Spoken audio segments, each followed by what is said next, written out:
Get ready for an unfiltered and uncensored listening experience.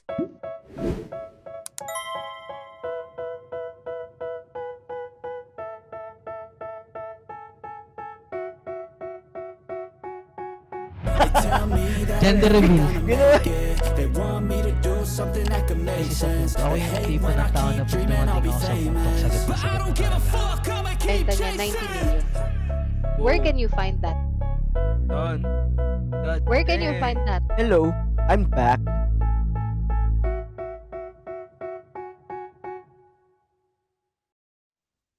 Welcome to another episode of the podcast. We have Susan Graham here.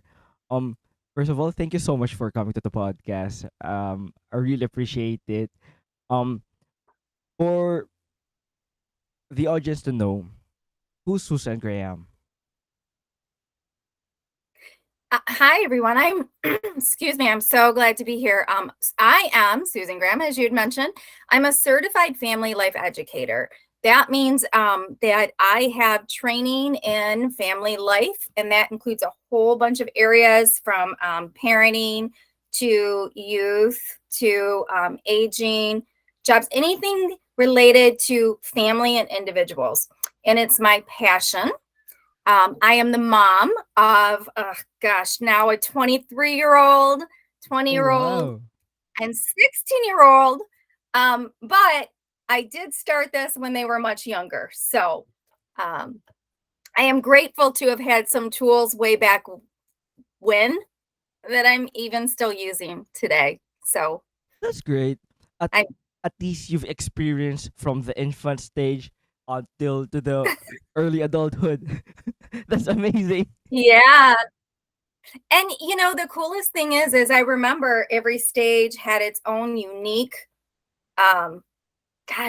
every stage was unique and cool. And I was like, oh, this is the best stage. And then the next stage hit and I was like, oh, this is the best stage. And, and for parents out there, just, I get that there were some of those stages did include, oh my gosh, this stage is tough. In all Exactly. fairness, it wasn't always perfect, but yeah. So, when did you start it? Is it before you having kids or after, or you get your firstborn? Yeah, that is a great question. It actually started after my third child. So wow. my oldest at the time was in elementary and my youngest was in preschool. And I had taken a break from work. I had two very ill parents. So I was very overloaded as a parent, very overwhelmed. I was sandwiched between my own parents and then my kids. And I kind of lost who I was. And I was so overwhelmed and barely sleeping. And I just remember thinking, if only someone out there could just help me in any little way. And nobody could. There wasn't anybody that existed at that time. So I did some research. I also was blessed to work in schools. So I worked in the elementary schools for a very long time. So in addition to gaining this experience with my own family, I got to work with educators. And then I got to practice on classrooms. So a room full of kids. So, So early on, yeah. you're really an educator. That's amazing. Because not a lot of people go to that path, but the background isn't that, closed. They're So what they have a different path, you know what I mean? you mean, like the fact that I got a bachelor's degree in advertising and marketing way before my kids? Exactly like that. Like that. So can you share with us the things that you do? Like if a young married couple approach you on how to start a Mhm. family or where to start first. So Mhm. how where do you start that? So when it comes to when a family is starting, like way in the beginning. So when I work with families, I really want to work with families where they're at. So everybody is going to be in a different spot when it comes to that question. And so some people might be saying, gosh, I have to be financially ready.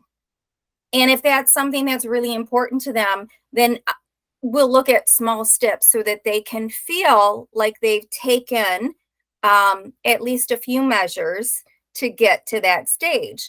Others might say, am I mentally ready? And that one's a little tougher because sometimes you don't know until you actually have your kiddos. But for a lot of families, I really find that if you trust your gut, you really start having a feeling when you're ready. And when families start to have a feeling that they're ready, or maybe they're ready for a second one, or maybe they're ready for change in the way their family dynamics is playing out, families know. They start to feel things being a little bit, they really start seeking more information on that. When families get to that stage, I say, all right, now you're ready. And then when they say, but, then we look at, okay, what are these big fears that you have? And how can we break them down to make you feel better about moving forward in this big process? That's amazing that you mentioned that you have to, or some people have this feeling that they have to be mentally prepared, because not a lot of people think that. You know what I mean?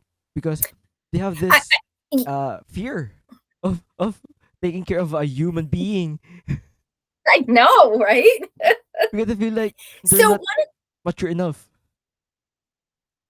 And Nick, that was one of the things when you and I had first talked about, topics related to parenting. One of the things that I said is I really, it's passion. My passion is letting parents know that it's really not as bad as you think it is. It's not as scary as you think it is.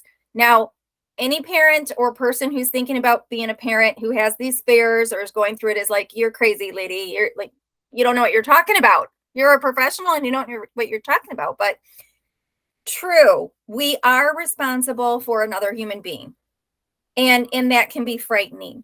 But what I want parents to recognize or understand is the beautiful gift is that if you have some basic tools, and basic tools can come from things like this, gaining that knowledge, asking for support. But if you look at parenting as a journey, and you carry that thought process through to your kids, that can really change that scariness. Because parents, we think we're supposed to know everything, but we don't. And having just that knowledge to say, you know what, I'm going to do my best. I'm going to ask for help when I need it. I'm going to look at some tools when I'm struggling or I don't know. And then just being genuine and moving forward. To me, that's the best parenting you can offer your kids. That's amazing. Because also, I like to add that I think what you're doing right now is great, because not a lot of young adults or young married couples have that support system in them. There's some few people are lucky enough to have a parent like that they have a supporting system. That is such an important topic that you brought up. Anybody listening who is thinking about having a family or has one, and their biggest concern is, but I don't have that support system. There are communities, and I promise you, you are not alone. And I promise you, parents are often sharing a lot of the same fears and tons of the same situations. They might be slightly different, but you're not alone. I hear it all the time. And so connecting with others that are going through the same thing, connecting with others who've been through it, who have some tips, is one of the best things you can do, even if you don't have that immediate support system. But you also mentioned that not all parents, not all individuals have had great role models. And nothing against any parents out there. Again, there was no manual and nobody is perfect. One of the things that I teach when I work with families is I teach that your parenting style comes from many things, including how you were raised. Your co-parent, if you're parenting with another individual, they came from how they were raised. And a lot of times people unwittingly follow those same patterns because for 18 years, 20 years, that was how they had to navigate life. So they were absolutely conditioned to follow a certain pattern. And that's why we tend to keep those same patterns. Or you might have an individual that will say, gosh, I want nothing to do with it. So they do the total opposite, right? But either way, it can lead to these individuals feeling at a loss. And again, that's where I would suggest going back to those community groups, look for a good parenting coach or good parenting programs. Unfortunately, there are some bad ones out there, but going to some good parenting programs to just give you some simple tools will make a difference. What do I tell people to look for? Look for a class that has somebody who is leading it, who is educated or certified in some way. Someone that has true experience. I'm not knocking anybody who was just a parent who that came out wrong. I'm not knocking anybody with experience because they're a parent. I think they're valuable.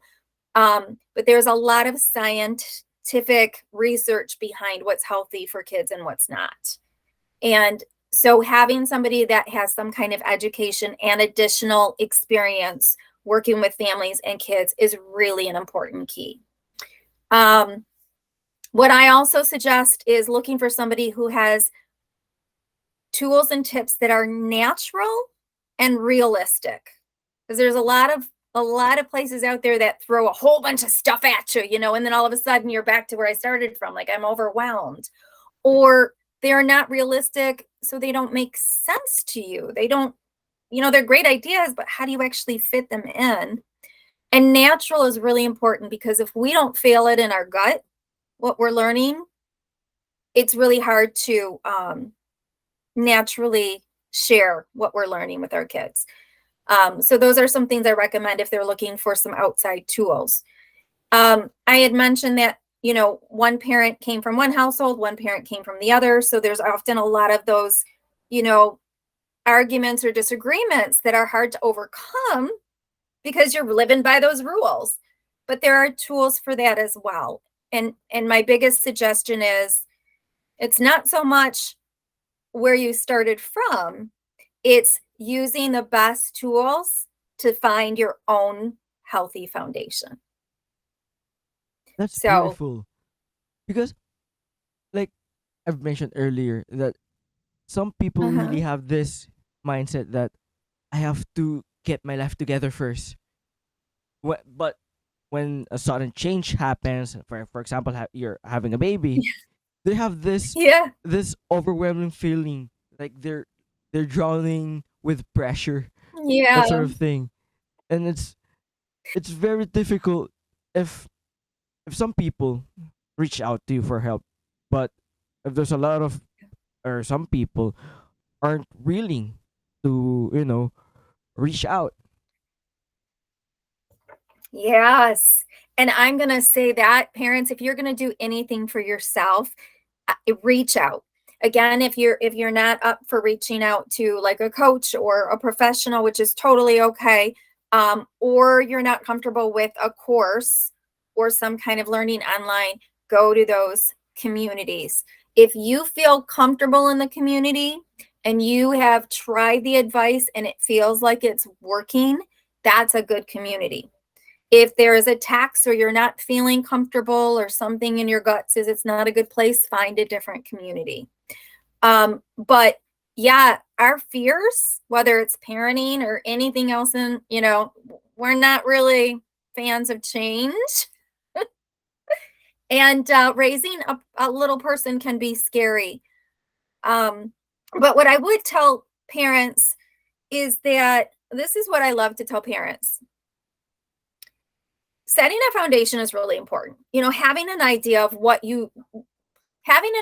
of good parenting is obviously helpful. It takes a lot of pressure off, and you're going to be doing things in a way that are healthy for you and your child. But parenting, real life is about mistakes. It's about trial and error. It's not about perfection. And so I tell parents, drop that idea that you're going to be perfect. Drop the idea that you have to be perfect. Drop the idea of competing with the other parents, because I promise you, you don't have a clue whether or not they're actually doing really well when they go home at night, and they're going to have trials and tribulations as well. Even with what I do, I have my own moments for sure. So being perfect is no longer your goal.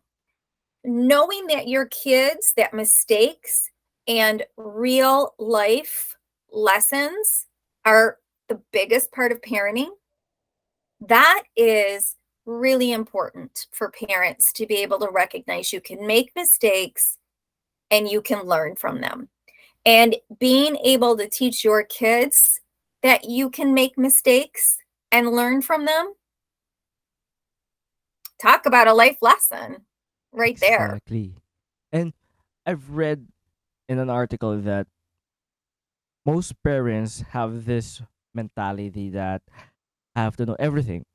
But some good parents have this gut feeling that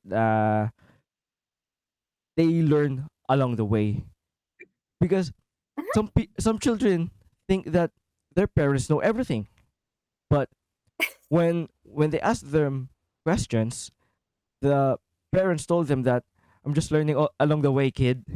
That sort of thing. Yeah. Yeah. So this is where I go back. So when I work with families, as I mentioned a little bit earlier, for me, it's really important to meet that parent where they're at, because I 100% agree. You're going to have some parents that feel really adamant that it's important for them to have a really good idea of where they're going before they go there. And I don't want to mess with what makes them feel most comfortable. I only want to mess with it if they're trying to do that and it's not working for them. Then I want to come in and say, maybe that's really not the plan for you. But if we have other parents that say, I feel a little bit more comfortable kind of learning as I go, great. I would just say, then let's just look at some of those most important tools, some of the simplest things that you can do to make sure that you're starting with a good foundation that's at least healthy. Now, you mentioned that kids often think that we're perfect, that we know everything. And the cool thing is that when they're young enough, they absolutely do. So we're going to make a whole bunch of mistakes, and they're going to still think we're awesome. And in many cases, we actually are, because we are older, we are mature, we have been through things. We do know where to find the stuff that they don't know how to find. So we do look magical. And that's okay. And that's part of the security for the kids. When they get older, they know we're making mistakes. When my 20-year-old was a teenager, because I asked them for a lot of support and feedback, she once said, "We love hypocrisy. We love it when, and part of that was because they know that we're not perfect.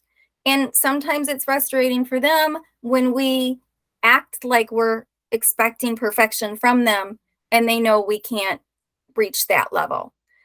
And so that's when I think being able to say, yeah, I don't know everything, or yeah, I made a mistake. But again, parents, this is the other cool thing where you can take pressure off yourself. When you make a mistake, that's when you can say, you know what? I want to learn more.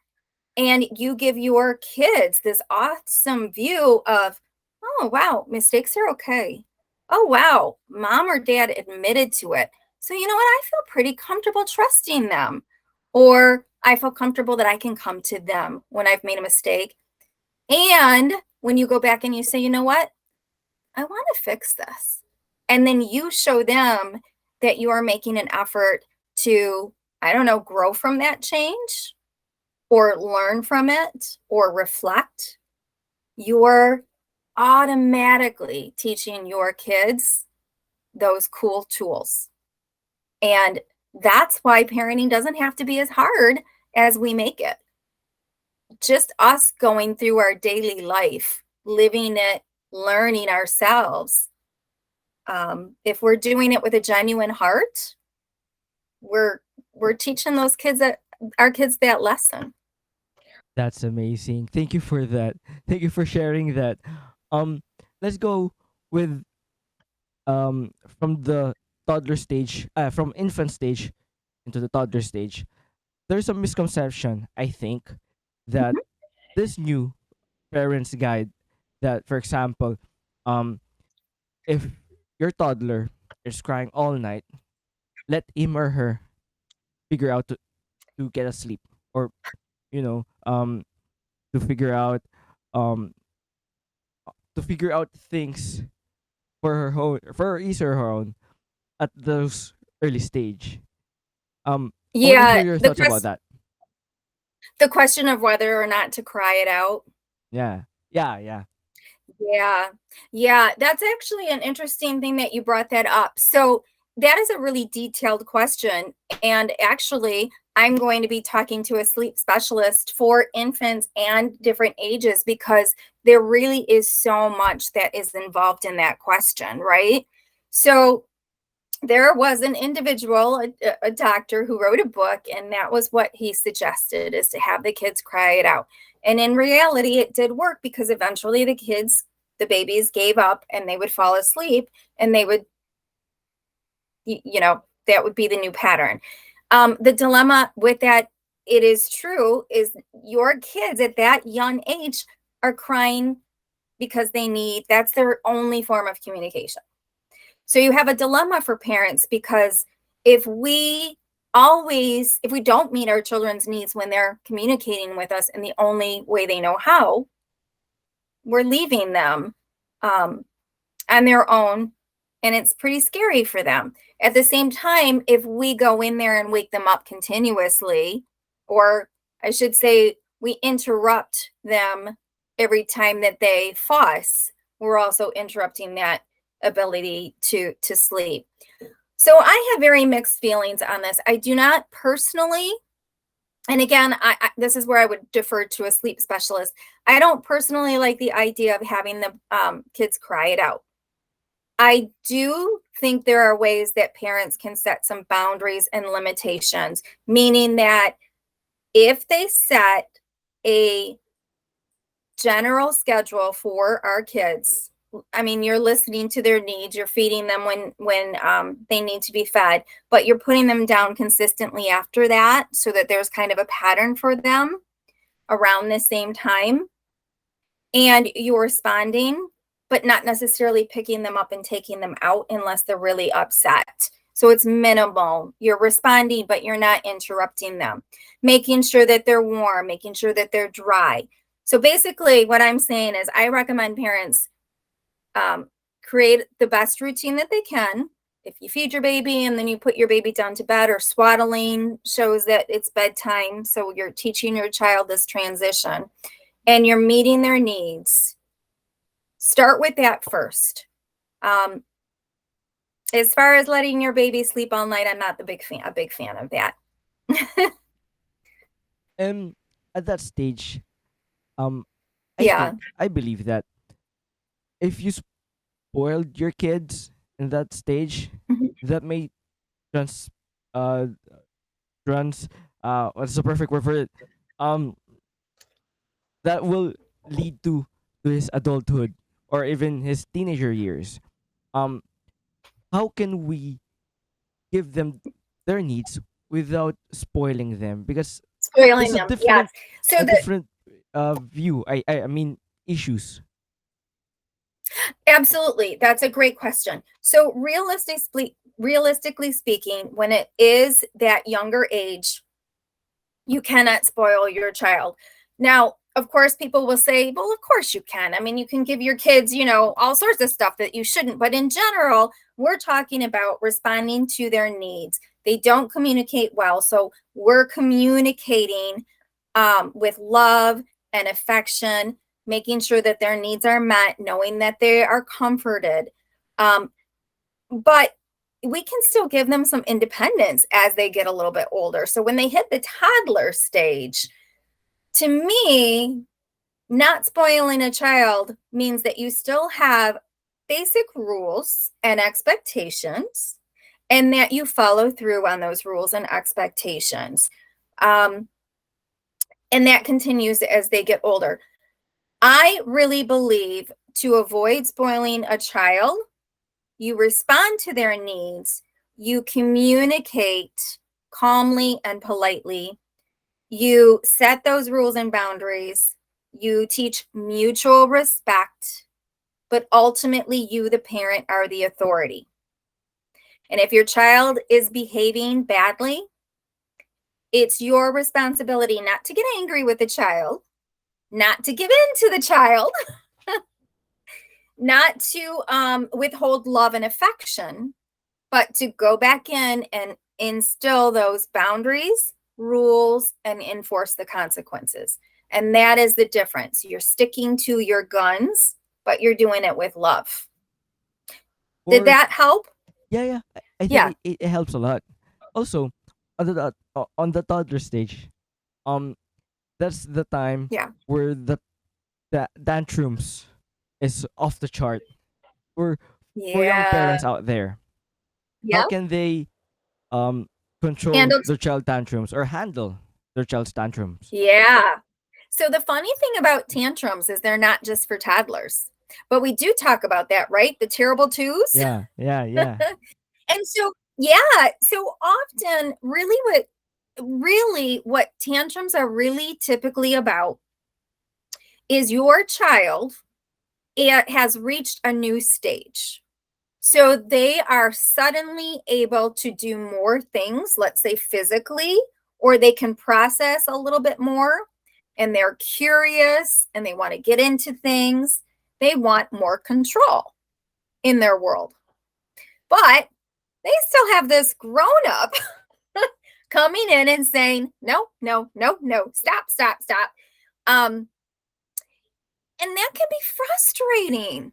So for kids, it's often a matter of control. They want to be in control.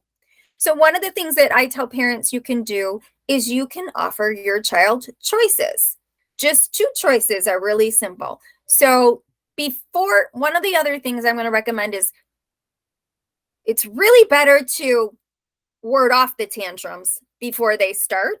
And that's by paying attention to the cues. If you're starting to notice that your child is about to go off the edge or is hungry, tired, those are all typical reasons that your child or frustrated will go into tantrum mode.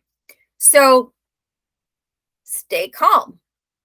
If your child is, going crazy and kicking things, and you're frustrated and you come in getting angry and frustrated as well, you're not going to get out of that tantrum. They're going to feed off of you and you're going to feed off of them. So number 1, stay calm. Well, number 1 is try and ward it off by paying attention to the signs.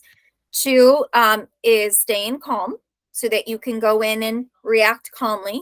3 is offering those choices. Would you rather read a book or sit on the couch and calm down? So those are examples of choices. If your child is continuing the tantrum, this is a little tough because there's always a reason behind the behavior. So if your child is tantruming and you know that your child's most likely tired, your response is going to be getting your child the ability to calm down and get some rest. If your child is tantruming because they're hungry, then it's a good opportunity to take that time out and actually give your child something healthy. And that's a good time to offer a choice. Would you like an apple or an orange? If your child is having a tantrum because they're not getting their way, that might be the time that you say to them just one thing. Nope, mom said no. I'm going to take a break. When you're ready, come on back and sit down with me. And so what you're doing is you're giving your child the opportunity to calm down and come back instead of feeding into the tantrum. If your child is not safe, you can move your child to a safe place. Some parents will hold their child if they're young enough just so that they can calm down. So there's also one other thought process to a tantrum, and that is just let them play out. And that actually is not a bad idea as long as you know your child is safe and the tantrums are not going on forever. And I would just try it a few times, and if it works, then you're golden. That usually stops the tantrums altogether. So that would be when your child is angry or wants their way, and you just let them let out the steam, and they only do it like maybe 1 or 2 more times. When they realize it doesn't work, they give up tantrums altogether. Is that So include if the child, for example, wants a toy or wants you to buy a toy, that sort of thing? oh gosh, nope. So this goes back to that question of not spoiling them, right? Yeah, I think so. So Yeah. if you have, yeah, I always tell parents never bribe a kid, and that includes don't give your child something to stop a negative behavior. Okay, so if you say, you know what, if you stop crying, I'm going to give you a cookie, or you give in and you give the toy to that child, you absolutely have just done the opposite thing you want to. Never do that, parents. You will live with tantrums for a long time. So, nope, I'm so sorry. I can't, you're not calm. We're going to have to leave this store. Or, I'm sorry you lost your opportunity to, I'm not talking like you would for a 2-year-old, but I'm sorry you're screaming. I can't, we're not going to buy the toy. Maybe next time when we come in, we'll talk about it. And that's only if you want to give out the toy the next time, but nope, don't give in to kids when they're tantruming. And it's as simple as, I'm so sorry. How about Nope. their education? Like, there's some parents really let their children focus on studies, and some parents are very hands-on. So how can we balance that to give the child the opportunity to learn from himself or herself? Yeah, that is such a good question, because we know that education for our kids is really personal for parents, just like you said. Some parents prefer homeschooling, some parents prefer private schools. Some parents are happy with public schools, some are very hands-on, like you said, and some are completely hands-off. And then in addition to that, we actually have the child's learning style. So we have to take that into account as well. So what I would tell parents, first off, I respect your values and I respect how you believe education should be for your kids.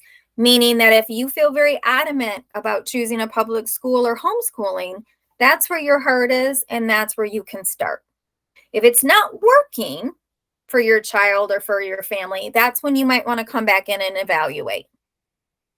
Homeschool's not working. Maybe we need to send my child to a different school or with other students. Then the other thing I'm going to recommend is, if your child is not doing well in the educational layout that you have, you need to go in and really try to figure out, is it the learning style? So if you've chosen homeschool and you're not really regimented and your child needs a regimented type of learning, that's a really important key, and everybody's going to be overwhelmed and struggling. And we don't want that for you as a parent or your child.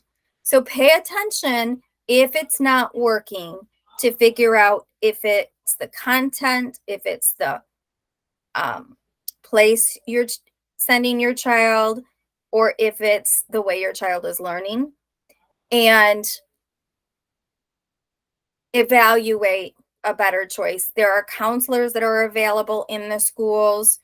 There are a whole bunch of, if you like homeschooling, you can join homeschooling groups and ask for support or suggestions. You get a lot of information on what might be a different opportunity for you. But for So, example, if the child yeah. isn't challenged, because there's some kids when they feel like that they're not challenged enough now, or the task is not Mhm. challenging enough, it's very bored for them. So how can we, Yes. um help that? Yeah. And the interesting thing about that is there's a lot of students that are very, very smart. Like you said, they're not challenged in class. And so some teachers may assume that they're troublemakers because they're not paying attention, when in reality, they are far surpassing what's happening. And so the important thing first is to find out what's really happening. Is it because the child's not being challenged? Is it because, or is it for a different reason? So if your child's not being challenged, the cool thing is today there are a whole bunch of additional ways to support a child who's not being challenged. One of them is to, I always suggest if you're in a school, check with the counselors, check with the resources, talk to them about it, because often there's additional classes or different classes your student might be able to take. Another possibility is some teachers will give the student, a good teacher will give the student additional projects to work on their own. You can always encourage the child to take on their own challenges, build on it, add on it. Some children that are bored in school because they're not being challenged enough, they might want to do things with their hands.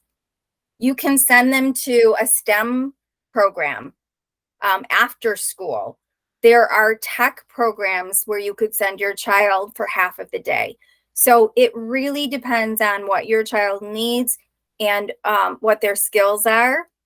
Whenever your child is struggling, and that includes being bored because they're not challenged, my recommendation is find somebody at the school to talk to, trust your gut, listen to your child, and try to find the solutions with that information. Before we go to the teenager stage, I just want to ask, because some people put their children and a toddler on homeschool, but when it comes to teenager years, they're having a difficult time to socialize, to make friends. So Mhm. how can we help that to ease that situation? Because I feel for that kid. You know what I mean? Because The, when you see the kid struggling to mhm. socialize, it's really, impacting you. Yeah, and you're talking about, if I understood correctly, when you've got your preteen or teen starting to get into that, and they're not, yeah. Yeah. You know, that was a great question even before we had the pandemic, and now after the pandemic, we're seeing tons of kids that are just far more comfortable, or far more uh, they don't expand as much as they used to. Part of it was they didn't have that opportunity to socialize, so they didn't connect with people earlier, and so now they have to go out and try and do it after the fact. They didn't necessarily get those skills to do it. They may have gotten more comfortable. And then, of course, if you don't even look at the pandemic and you just look at a student who is struggling to fit in with their peers, that is really tough, and it is very hard to see. And as somebody who's been in public schools for probably like 17 years now, I can't stand to watch any child being left out. The answer to that also goes back to, why is the child struggling? Is the child struggling because they don't have those tools? Are they struggling because they tend to be more introverted? Are they struggling because they, unfortunately, for whatever reason, got put into that space where other kids do not, they don't approach that child, and they kind of become on the outs. Those are all very important questions to ask, because I would tell a parent to handle it differently based on what that is. If the child is in a situation where they are not being treated well around their peers, and it's not anything they're doing, my mom gut, my parenting gut, my training gut says your child deserves to be protected. And if the school is not protecting your child, or the other students are not going to value your child, you can help your child grow with confidence by creating a network outside of the school. You can help your child try to find a connection inside the school, not by helicoptering, but by looking at maybe clubs your child might be interested in, or remove your child altogether. In this day and age with bullying, in this day and age with a lot of our anxiety, it is worth it. As a parent, there are so many other ways our kids can learn. The homeschool groups, other schools, charter schools, and they don't have to be expensive private schools. The other, and that's if your child isn't getting support. If you've been trying to help your child and it's not working, you know what? There are way too many years ahead to have to live a life like that. Where we're dealing with adult frustrations, they don't have to deal with them in high school. Now, if it's a child who just doesn't have the skills, then you can work as a parent to talk to your kid and say, you know what are some things that you'd really like to do? What are some things that you think would really bring out your spirit, or help you build your confidence? That can go a long way. I'm gonna ask, I Yeah. think, some controversial questions. Like, for example, Yeah. capital punishment. A lot of parents do capital punishment. Some of them Yeah. spank their kids in their ass. I'm sorry for Yeah. the term, but there's parents like that. Yeah. Do you believe, or do you think it helps the development of the child if the parents do the capital punishment and some parents do not? Yeah, so this is not controversial to me at all, because I have research backs that it is not beneficial to the child. I do recognize that there are cultures that feel very strongly about this, but I just have to stick with where the research takes us. And I also have to simply say to parents, think about it. If you're as an adult, anybody comes and strikes you, they can go to jail. They simply can't. And this is another adult to an adult. So to do that to a child, you just have to really think about what that's saying. Just isn't a general thought process, right? But the other thing is it's not, capital punishment isn't teaching our kids really anything except to avoid getting caught. Exactly. and yeah, and they're going to be scared of you. If that's, they truly are. To make parenting easier, I say, parents, you know what? Think about your ultimate goal. Is your ultimate goal to make your kids be fearful of you so that they just follow the rules that you've set? Or is it to get your kids to learn so that they can be capable, healthy, happy adults? And the best way, if you want happy, healthy adults, is to model what you want them to learn. And if you're going to spank them or use capital punishment, you are not teaching them any other lessons but to solve a problem through hitting. They're not gaining any knowledge. They're not getting any skills from them. They're not learning how to handle a problem better. Like I said, they're just learning they're just learning to avoid getting in trouble for mom and dad, but there's no additional benefit they're gaining from it. Also, I think that it shows that you have no patience to take care of a child. I don't know, for me, because you're spanking your kid Yeah. because your patient is out. Because I think your children is doing something that you didn't like, Yeah. and your patience ran out. That's why you So spank we your have, children. yeah. So we have a lot of parents that right now, I'm doing a lot of work on navigating stress, navigating your reaction, navigating healthy tools. So it is not uncommon. So for any parents right now, they're listening thinking, well, gosh, I was spanked and it worked for me. It turned out, or that's the way it is. And how else are you going to teach them? Or the parents who are saying, you know what? I don't have a different way. I don't know better. And finally, parents who are stressed and they thought, oh my gosh, that is the way I react. I'm angry. I'm frustrated. I'm out of ideas. I don't know what else to do. And you're right. I reacted. I say to the parents, you know what? Just because that's how it was done, or just because you made that mistake, doesn't mean you have to continue the pattern. This is the perfect opportunity to say, you know what? I want to break that pattern. I don't want to yell anymore. I don't want to lose my cool. It's easier said than done for parents who are in that pattern or who are overly stressed.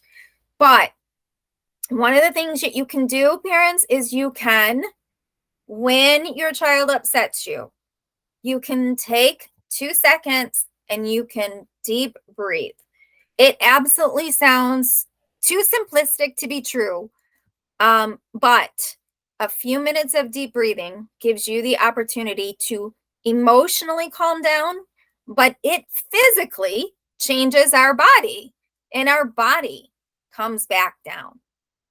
And it will do wonders for you. It's free, it's natural, and it's simple. So just practice when you get overloaded. Just taking a few minutes to breathe. And this is where I also think parenting gets easier, because guess what? The more your kids see you do that, the more they're going to be like, oh, I'm out of control. And they'll start deep breathing, or they're going to feel more calm.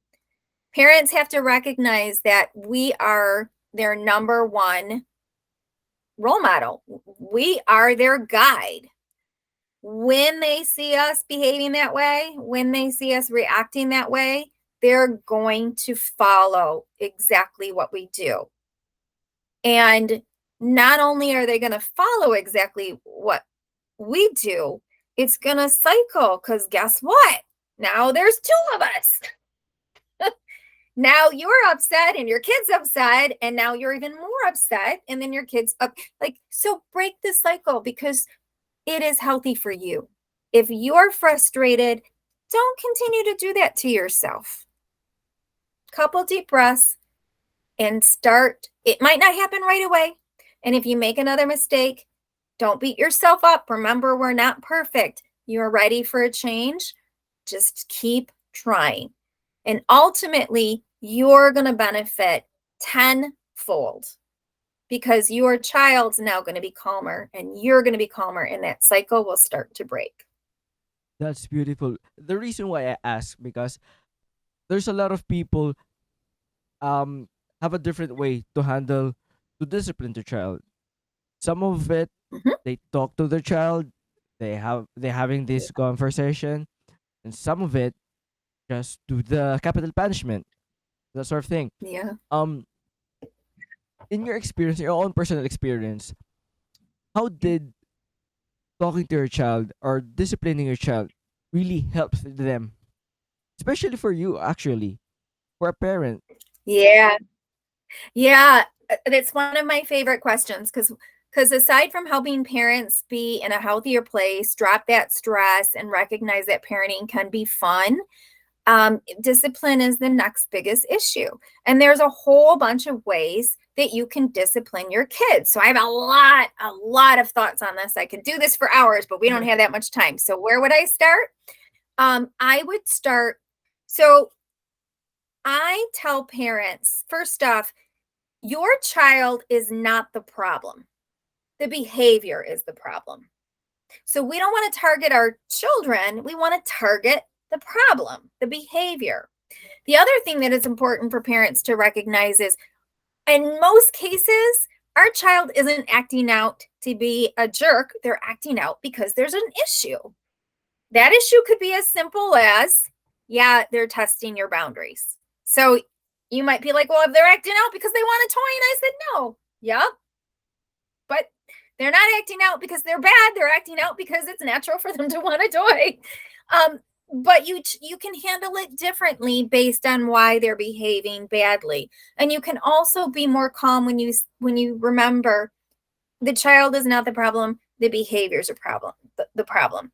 So when I talk about consequences or discipline, I don't look at it as I want to punish my child. I think there's a difference between punishment and discipline. Punishment to me says I'm angry for what you did. And I'm going to punish you for what you did. And I'm going to let you know how bad what you did was.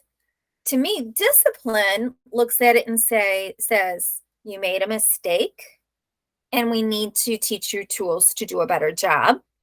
I'm doing this because I love you, and I'm not going to look backward at the mistake you made. I'm going to look forward to how we can improve it. So you go back in and you look at, why did my child behave this way? And what is it that we need to do to target a better response? So I don't like the answer of capital punishment. Would I communicate with my kid if it was a great opportunity to have a teachable moment? Communicating. To me, communicating, by the way, parents, avoid lectures. The more you lecture your kid, the more they shut down. They won't hear a thing. You've wasted your breath. But if you go to your kids and you said, I'd really like to talk about what happened. Can you tell me a little bit about what was behind this? When it comes to timeouts, I'm not a fan of timeouts, believe it or not. Why? Yeah, so timeouts used to be the gold standard. But for timeouts to work well, they required a couple of things. They required ignoring your child. So they removed love and affection and any attention. And I get that because the point was the behavior was bad, so we're not going to give it any credit, and the child will recognize that they won't want to do it again because they don't like being isolated. But if you think about that, if you're an adult and you've done something wrong, how would you feel if you got shoved in the corner? Your nose was against the wall, or you sat in the corner and everybody rebuffed you and nobody talked to you. If you're angry or frustrated, even if you're wrong, in most cases, sitting in that corner is going to be humiliating. It's going to be lonely. And you're probably not going to be sitting there thinking, gosh, what did I do wrong? You're probably going to be thinking, this really stinks. I hate it. I'm angrier than ever. And so that's why timeout is no longer necessarily the gold standard. If you're going to use timeout right, timeout, you have to use it right. They found out like 85% of parents weren't using it right. You have to make sure that your home is very loving around that time frame, so that so if your child does have that time to sit on their own, that they still feel very loved. I personally don't like the idea of removing that attention at all, because again, it's not the child, it's the behavior. And whenever we leave somebody on their own in a bad state, we are perpetuating that negative feeling. That is different than saying, I think you need some time to just think about what happened and reflect on it versus you're going to go sit in the corner and think about what you did wrong. There's a big difference between those two. So if that answered your question on timeout. So a lot of times parents will do time in. Time in means that you might just comfort your child. Time in means you might sit and ask your child those questions. Tell me a little bit about what happened. Tell me a little bit about what you think you might want to do better. There's still good old-fashioned consequences. It is really okay to say, oh, no, I'm sorry, you lost a privilege. Sorry, you can earn it back, or we can try again tomorrow. But if the child broke the rules, consequences are still great. The difference between punishing versus discipline, again, is saying you're horrible. You're going to be grounded for the rest of your life. I can't believe you did this, versus saying, you know what? You really need to think about that. That was a dangerous decision that you made, and you're losing the privilege of your car, and you're just, I need you to just kind of take a moment to think about it for a little while, come back and talk to me, and let's talk about how this isn't going to happen next time, or what your plan might be differently. So hopefully that answered that. I could go on for hours. I have so many ways. Yeah. Mm-hmm. I want to talk about the preteen stage, because we have audience that might, have a child on the preteen stage. I read on an article that preteen stage is the stage where they starting to rebel out, or to, challenging the authority of the parents, that sort of thing. Um, how can we help those parents? Yeah. So yes, they can rebel. They can rebel at any age. They can rebel because they're hormonal. They can rebel because of their age. Realistically speaking, what is our teen's job or preteen's job? Our kids' job is to separate from mom and dad. It can be really hard, but they are doing it because it is a natural process for them to have to move to that next stage, which means they have to put a little distance between mom and dad. Rebelling also can happen, though, when we haven't set up a good foundation. And some of that rebellion can mean we have tried to control our kids too much.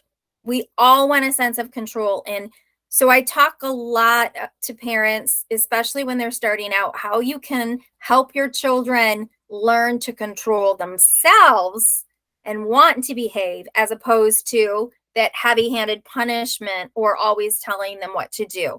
That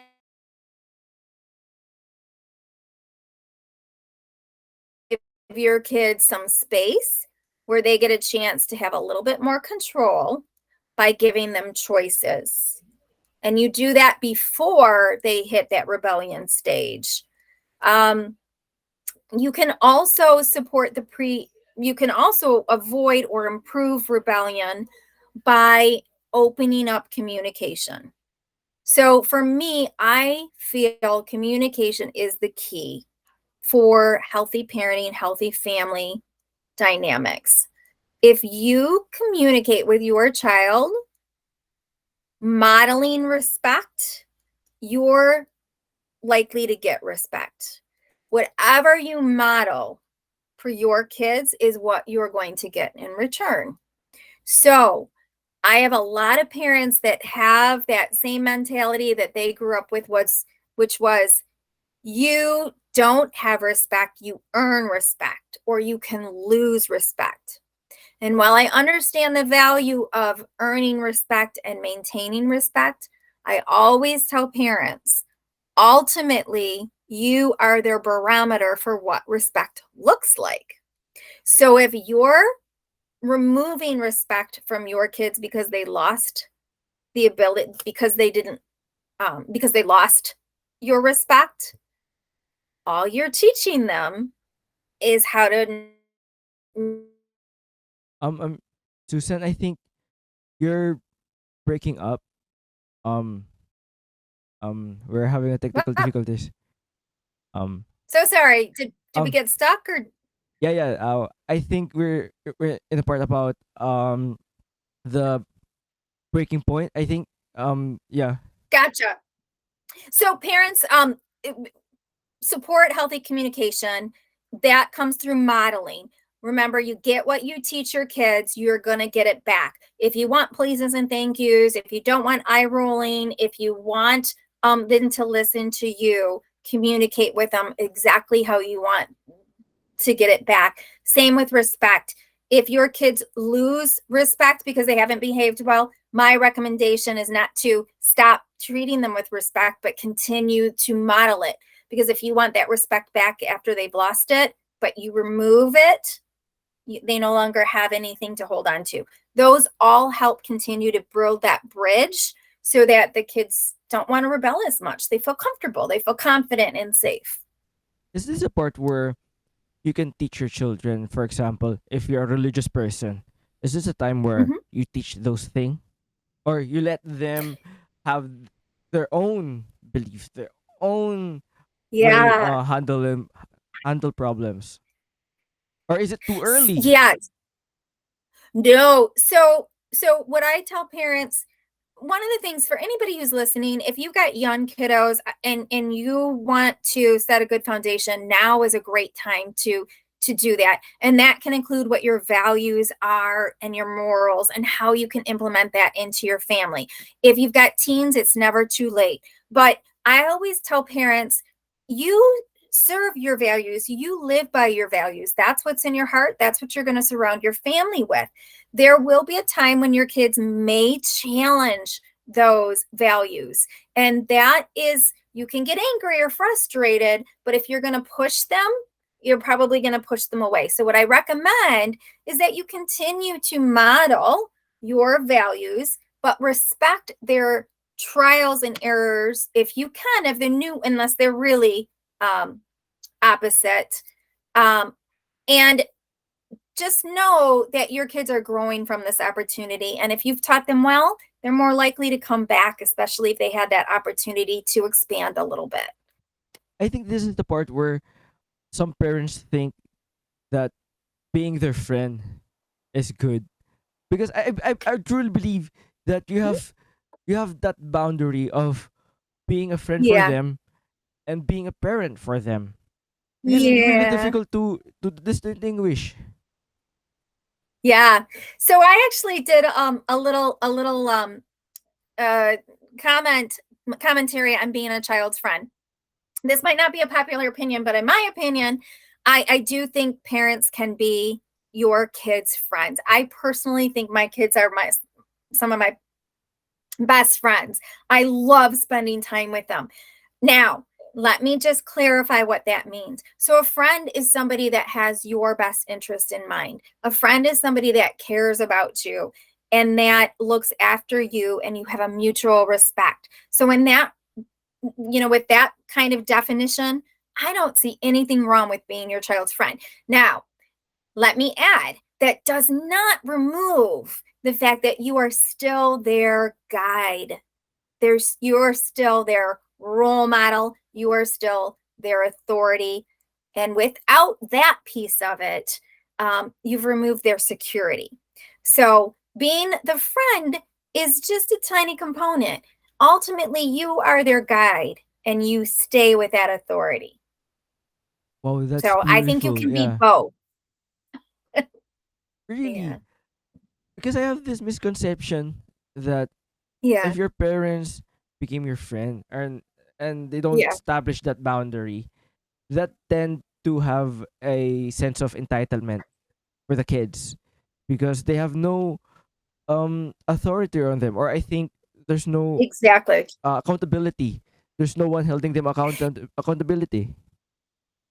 And I think that's where there are parents out there who only take the role of the friend, and they want to maintain that role of their friend, so they are afraid to step to maintain the level of being an authoritarian. So no, we don't want a parent who is only a friend and who does not step out of the boundaries. When it comes to maybe the better word is friendship. You can Mm. be a parent and you should be the parent, but it doesn't mean that you can't maintain a friendship with your child. Does that help a little bit? So you Yeah. definitely don't want to only be a friend. Yeah. So a friend, you're a parent with a friendship with your kids. To me, that's beautiful. Yeah. In the teenage years of a child, I think this is a part where they're taking experiment or doing experiments, doing what the things that they think that they love and they love to do, the friends that they hang out with. Um, I just want to ask, do parents help their children find a great friend? Because I really believe that if a child goes to a wrong friend and doing this bad influence to them, it's very detrimental for the future of the kid. And that's a very tough one because we've got some human nature here. So it is very important, when our kids get to be that preteen teenage, they are going to find their own peers and they are going to make a friend. And it's going to be really awkward for a parent to step and do that. And it removes that ability for our kids to be able to trust themselves. Now, that doesn't mean that a parent can't come in and say, you know what, I'm really concerned about this friend. But as soon as a parent comes in and says, you can't have contact with this girlfriend, you're going to lose control because that kid is going to, it's a power play and it's a matter of that control and they're going to probably be pushed to do it more. So the best thing for a parent to do is to have continual conversations with your kid. You know what? Let's talk about this relationship, or I'm concerned about what happened. If your child gets in trouble with a peer group, you absolutely have to set that discipline and say, you know what, you're grounded. Or if you're going to hang out with those kids, the deal is they're going to have to be at my house. So removing it all together is going to be really tough. Putting boundaries or limitations on it, encouraging your kids to make that thought process is going to be their way of being able to make their way out of it. But if you do it for them, it's like trying to do their homework for them. Exactly. At the same time, Yeah. that's the stage where high school kicks in, and we all know Mhm. how high school is for some Yeah. kids. Um, does the parents still have an impact on it in terms of their education and the things that they want to do? Because there's parents that Yeah. really forcing their kids to do something that they want. For example, they want their kids to be a doctor. They want their kids to be an engineer, Yeah. especially here in the Philippines or in Yes. other Asian Yes. countries. They're forcing their kids to do something that they Yeah. don't want to do. So is it Yeah. helping? And yeah, is it what? Is it helping, or does it help for a child in this age to have that, support system in them, to have that, guidance instead of dictating what they need to do, Yeah. guide them. Yeah. And the simplest way to answer this is for anybody who is listening to that question. Yeah, that's good. That I would ask you as an adult, how do you feel if your parent had ever pushed you into something and it wasn't where you belonged? If it wasn't a natural fit, how does that feel to you? And what does it do to your thought of who you are? So there are so many ways that parents try to live through our kids. And the truth is, we had our opportunity. It's Exactly. not our opportunity to do it twice. We're removing that from somebody else. And if we don't let them find their path, they're probably not going to be as successful.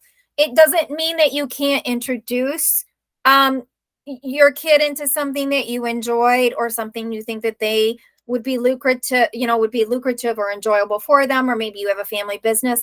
Sure, introduce them, encourage them. But again, as soon as you take away as soon as you take away their person's ability to decide, you're back to control. That is where you get rebellion. We all rebel. We all We all want to be able to be in control. But no, I tell parents all the time, you've lived your life, you know? Exactly. Also, I think Yeah. there's a stage where the children or teenagers starting to hide their problems instead of sharing it. For example, the best example, Mhm. especially in high school, Yeah. is bullying. Parents don't even Yeah. realize that their children is a victim of bullying, and Yeah. some parents don't even realize that their child is a bully. So Yeah, very much so. how can we Yeah. help those parents, or how can we? Right. Are there any signs to look out to? So, specifically to bullying, I think I'm going to answer this in a two-part. So, the first one is yes, you can have. It's not uncommon for teens, obviously, to hide their behavior. They are trying to separate. They are, involved in other things. That does not have to be the case. One of the ways you can avoid this is for parents of younger kids or preteens or even teens, is to reopen that communication. Remember, I talked about setting that foundation, opening up that communication, offering the mutual respect and the modeling. The more that you've done that from the beginning, the more that you do that now, the more your kids are going to say, I can come to mom and dad and I'm going to be safe in what I say. That means, parents, that if your kids come to you, you're going to have to bite your tongue if you feel like you're going to freak out or, your kids are going to come to you. You need to be their rock. If you're not their rock, go out in the hall, go outside, and then let it out, and then find somebody else to be your rock, and then come back in. Your kids will come to you if they know that they can trust you or feel comfortable with you or that you've got their back. Doesn't mean that it doesn't mean that you won't be taking steps that they won't like to try and help them, or that if they're a bully or they're, facing consequences, you won't deal with them, but you still are the one that they can come to. So open up that door of communication. If you don't know what's going on, what I tell parents, trust your gut. You know your child best. I cannot tell you how many times I have had parents say to me, I know something is wrong, or this just doesn't feel right. Our children might have some little changes, but if you keep knowing or feeling that something is off, that is when you have to say, I'm going to trust it. And maybe you go seek a counselor. Maybe you see a professional. Maybe you see a physician. If they're not listening to you and your gut's still saying something's wrong, go to somebody else. If you approach your child and they don't give you the answer, don't say, gosh, I know you're lying. You can say to them, you know what? I'm here if you need me. Or you can say, gosh, the things that I'm seeing aren't really adding up to what you're saying. So can you help me understand this a little bit more? If somebody comes to you, a teacher, another child, and they tell you something, listen. Even if they're not, even if another teen comes to you and you find out that they were doing it nefariously, they wanted to get your kid in trouble when there was nothing behind it, that still says something in itself, right? So when somebody comes to you, drop your defenses and just start saying, this is something I have to pay attention to. I need to go dig a little deeper and find out what might be behind this. Wow, that's good. Thank you for that. Thank you for sharing that, because a lot of parents really experience that, especially if their Mhm. children is throwing to something, like they didn't even know that their child is experiencing depression. Some of it And just they're shocked when their child committed suicide, because a lot of mental things, like victim of bullying, and yeah. that sort of thing. And right now, our children's level of stress, anxiety, and depression is worse than we have seen it. And unfortunately, parents are also showing incredibly high numbers of stress and anxiety. And that can be really tough, because if they're overwhelmed as a parent, it's really hard for you to be able to see what's happening with your kid, let alone be able to support your child or to be able to do something about it. So parents, if you're struggling or you think that your teen is struggling or your child is struggling, call. There are so many resources available. Find one, find 10, doesn't matter. Pick up that phone, make the phone call, be open, be honest.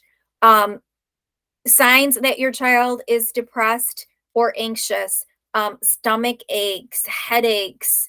A lot of our anxiety or stress shows up in physical ailments, tight shoulders. If they're super reactive when they weren't before, like they're yelling easily or quickly, they have a short temper. If they were more active before and they're no longer participating in things that they enjoyed before, if they're isolating themselves, those are all good signs. Well, those are all signs you want to pay attention to.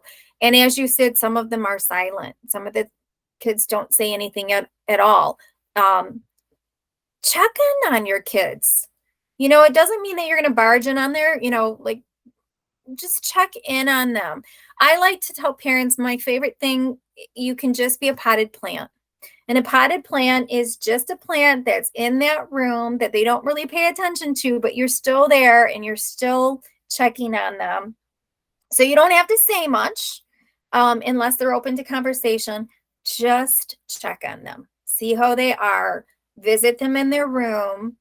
Let them know you're there. Just be there. And I believe Consistently. social media really plays a huge role for that. And there's an article released, I think by Wired. The level of anxiety and the enviness of the teenagers, because in their social media, they're looking at their friends that they have a perfect life, they have a perfect facial feature, their parents doing this and that, and they're starting to comparing themselves from them without really, analyzing the story behind it. And Yeah. how parents can regulate that, especially on using social media. Yeah. So we are a society across the globe in a health crisis, in a mental health crisis. And so much so that the counselors that are available, they're overloaded. One of the things that schools have been doing is they are working, at least in the US, schools are taking on something called social emotional learning. And what they're doing is they're working with young children, teaching them how to recognize when their emotions, recognize what their emotions are in general, so that they can say, my gosh, I'm feeling sad. And then they're teaching the kids tools on how to navigate those emotions and how to self-regulate. It's going to be a while before we see that from those kids learning how to do that till they're older, but we're starting to bring them to the older kids. For me personally, I see that there's a big hole. We need to bring them back to the parents so the parents can remember, how do I self-regulate? How do I bring my emotions back? All of us as a society need to start getting back in tune with our emotions, taking time out to recognize, you know what, I feel the way I feel. What do I need to do to support myself to get to the next stage? That's a big ask, but it's the one thing that we can all do. One of the things I told parents right from the beginning is deep breathing. When you're feeling emotional or your kids are out of control, take some big deep breaths and calm down. Is it going to change real depression? No. Is it going to change real anxiety? No. But it's going to give us some tools in the meantime as we're seeking out that support. But yeah, it's a really stressful time for everybody right now. And I think we need to be kinder to each other and patient. And that's why I think it can start right in your family, right in the family, everybody. You can bring it home. Kinder, softer. Yeah, love. Surround your family with love and let it come back to you. Is it So helpful if their parents still having control of their screen time? Because when they're a toddler, there's a parents that there's scheduled screen time. Some parents do it. yeah, They allow their children allowed on the absolutely. weekends.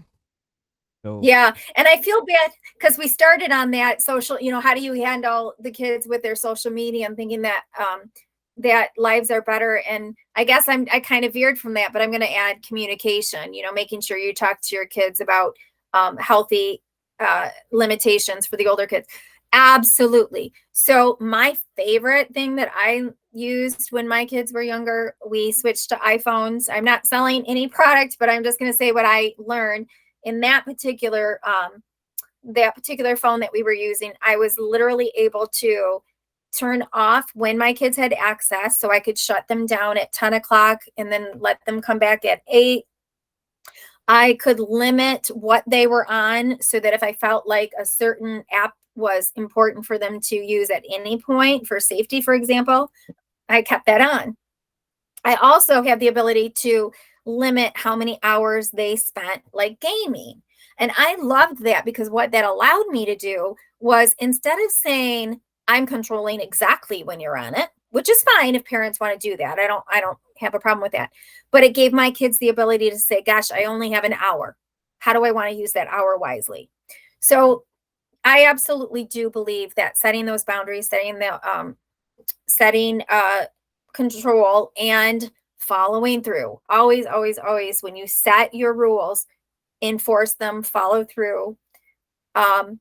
So a couple different ways you can do it. You can say, you can't use your social media or your phone or whatever until after homework's done. Or you can say you only get an hour, use it whenever you'd like, but then it's done. Back to my favorite, model. Because now us parents, we're all on our, we're doing the same exactly. thing.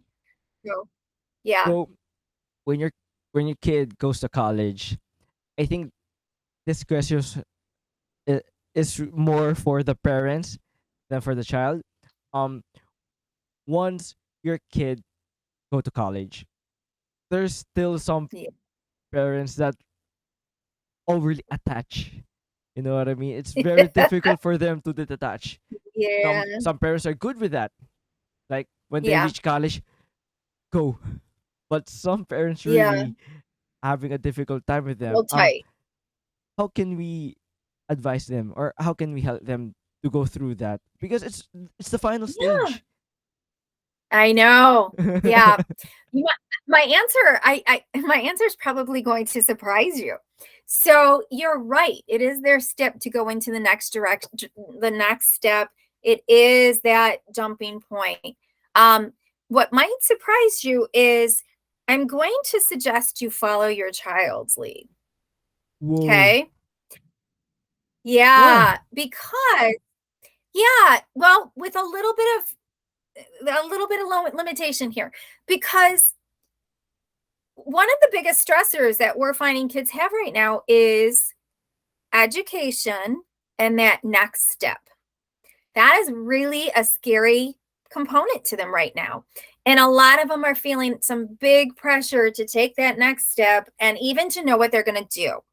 So if your child needs a little bit more of your connection, I actually don't see a problem with that unless it's impeding your child's journey.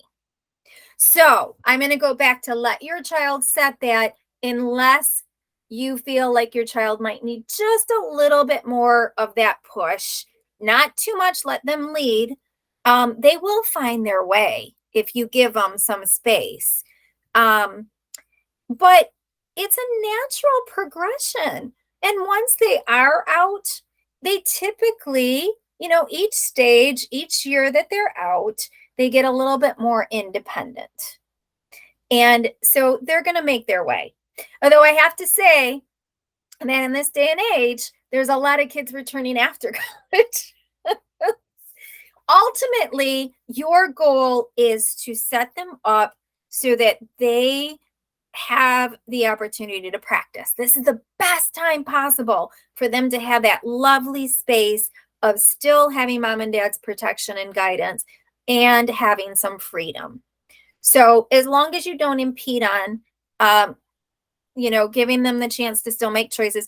Now, parents, I'm going to throw this out there. This does not mean that you take on their responsibilities. If they are responsible for setting up their classes, you can talk to them about it. If they have questions, help them. If they're not sure how to navigate them, you can say, go meet with a counselor. Don't make phone calls for them. Don't bail them out of class. Don't bail them out of their homework.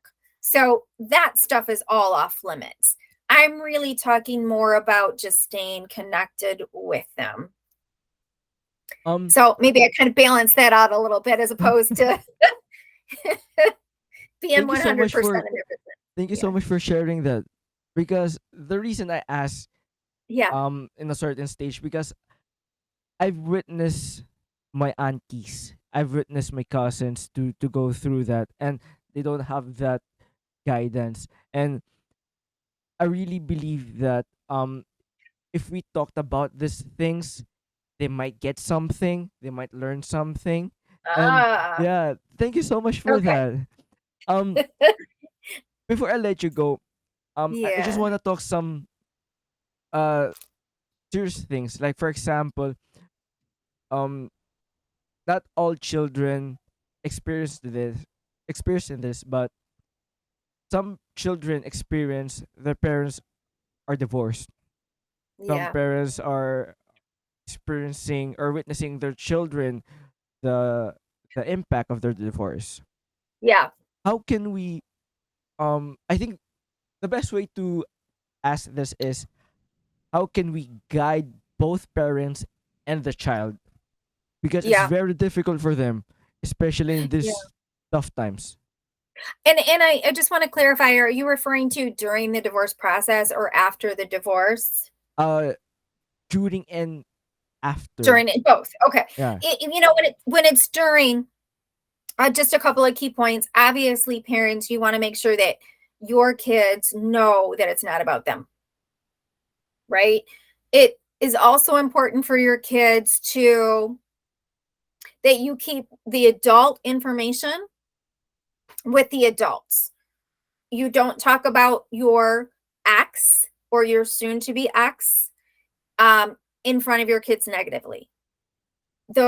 Keep your child's routine as best as you can. Now, of course, it's not going to be the same routine because there probably are going to be two different homes, but as best as you can, try to keep as many things consistent as you can. If you can, keep their friends consistent. If you can, keep their school consistent. A favorite stuffed animal, or if your co-parent is willing, the same bedtimes. So whatever you can keep in consistency. Now, kids are going to listen to conversations. So if they do overhear something that they shouldn't, don't completely tune them out where you say that's not your business or you can't know about it. Just say something that's comforting to them that is true. Mom and dad are working things out. We both love you. And no matter what, we're going to take care of you. And you can always come to us. When you are, after you guys are no longer together and you have a co-parenting situation, it's always great if you can work together with the co-parent.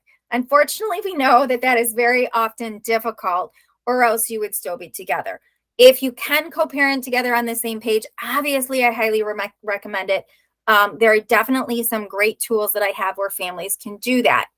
What I tell parents, if they cannot do it, is you, as the parent who is willing to do the best you can for your child, use what is called authoritative or positive parenting tools. That's what I work with.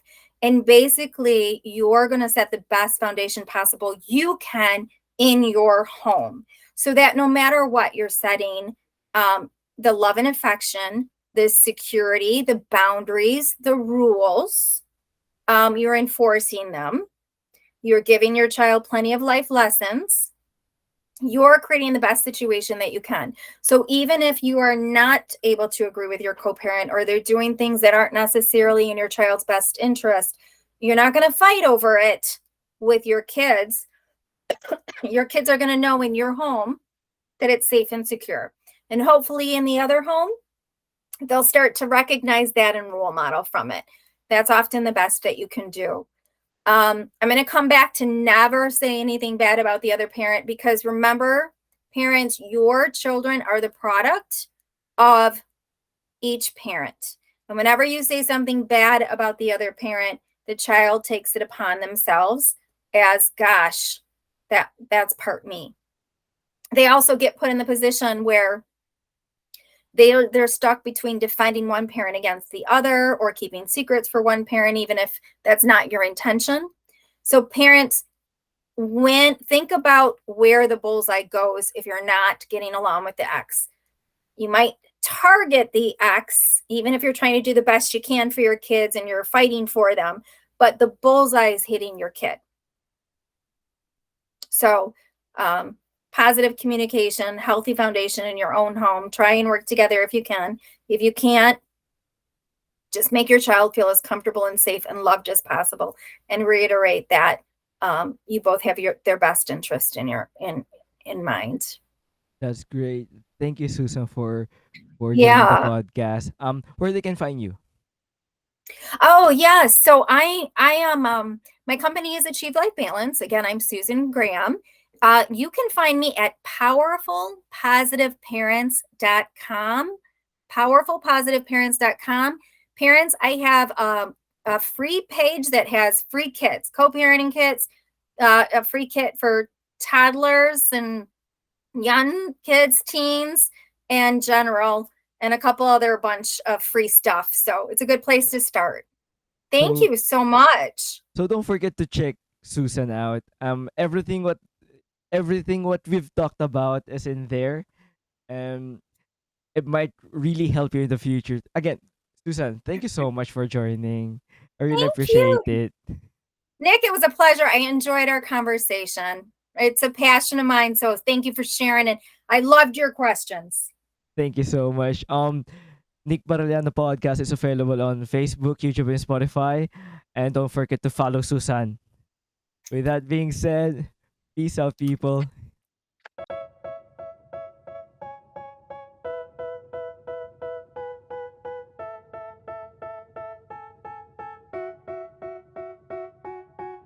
They tell me that I'm never gonna make it. They want me to do something that could make sense. They hate when I keep dreaming I'll be famous, but I don't give a fuck, I'ma keep chasing.